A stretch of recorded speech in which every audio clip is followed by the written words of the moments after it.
Assalamualaikum warahmatullahi wabarakatuh. Selamat pagi anak-anak kelas 5. Hari ini kita akan melanjutkan kembali materi tema 7, peristiwa dalam kehidupan, subtema 3, peristiwa mengisi kemerdekaan, dan kita masuk ke pembelajaran pertama. Alangkah baiknya sebelum kita memulai pembelajaran pada pagi hari ini, kita berdoa terlebih dahulu.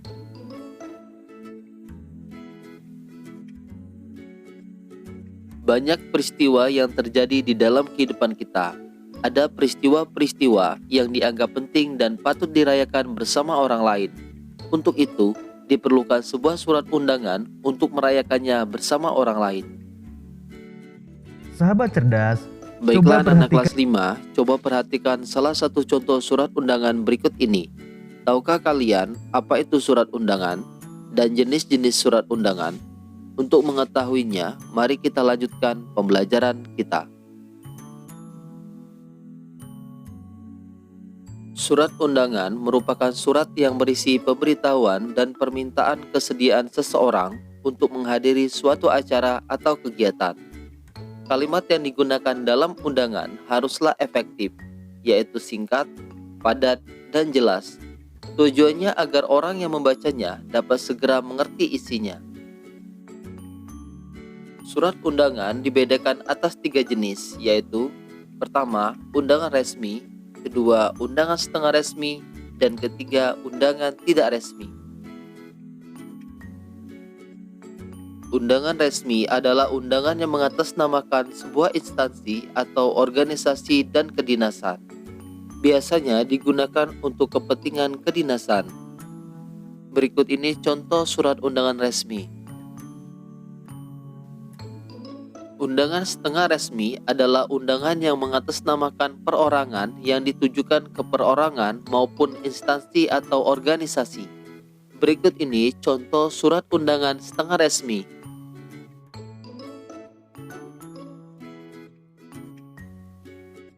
Undangan tidak resmi adalah undangan yang mengatasnamakan perorangan yang ditujukan kepada perorangan untuk kepentingan perorangan.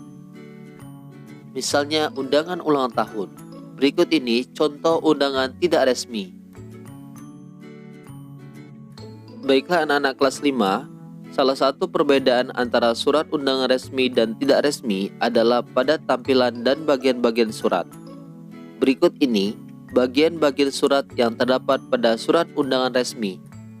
Pertama, kepala surat atau juga disebut kop surat. Surat undangan resmi harus menyertakan kop surat pada bagian awal penulisan. Kedua, tanggal pembuatan surat. Kemudian nomor lampiran perihal, nama dan alamat tujuan, pembuka surat, isi surat, penutup surat, pembuat surat. Baiklah anak-anak kelas 5, pada pembelajaran sebelumnya kita telah belajar tentang perubahan wujud benda berupa penguapan, yaitu perubahan wujud dari cair menjadi gas. Pada pembelajaran kali ini kita akan belajar tentang perubahan wujud benda berupa penyubliman. Baiklah anak-anak kelas 5, pernahkah kamu mengamati kapur barus yang diletakkan ibu di dalam lemari untuk melindungi pakaian dari ngengat? Kapur barus di lemari pakaianmu dalam beberapa hari akan mengecil dan menghilang dari lemari pakaianmu. Mengapa kapur barus itu seperti menghilang dari lemari? Anak-anak kelas 5, kapur barus merupakan benda padat yang dalam waktu tertentu berubah menjadi benda gas. Kapur barus tersebut mengalami penyubliman, yaitu peristiwa berubahnya wujud benda dari padat menjadi gas. Baiklah anak-anak kelas 5, pada pembelajaran sebelumnya kita telah belajar tentang pengakuan kedaulatan Indonesia. Setelah menjadi negara yang merdeka dan berdaulat, maka tugas kita sebagai generasi penerus bangsa adalah mengisi kemerdekaan dengan kegiatan yang positif dalam rangka pembangunan bangsa Indonesia.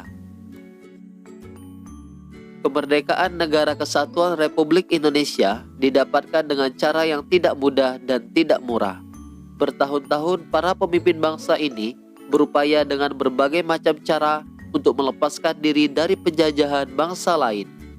Ribuan nyawa manusia juga telah melayang dalam upaya ini. Kini Indonesia telah menjadi negara yang merdeka dan berdaulat. Generasi penerus bangsa harus mengisi kemerdekaan dengan kegiatan yang positif dalam rangka pembangunan bangsa Indonesia yang seutuhnya. Misalnya dengan mencintai dan bangga menjadi bangsa Indonesia, kemudian dengan membangun kualitas manusia Indonesia. Hal ini dapat dilakukan dengan cara menuntut ilmu setinggi-tingginya dan berkarya untuk membangun bangsa Indonesia.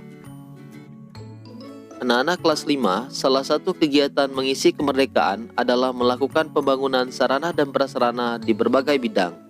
Pembangunan sarana dan prasarana di berbagai bidang dilakukan untuk menunjang kegiatan masyarakat dalam rangka meningkatkan kualitas hidup dan manusia guna mencapai kesejahteraan. Contohnya pembangunan sarana dan prasarana antara lain pembangunan jalan, pembangunan jembatan, pembangunan pasar, pembangunan sekolah, dan pembangunan tempat ibadah. Anak-anak kelas 5, dalam setiap kegiatan pembangunan terdapat faktor pendukung dan juga faktor penghambat pembangunan.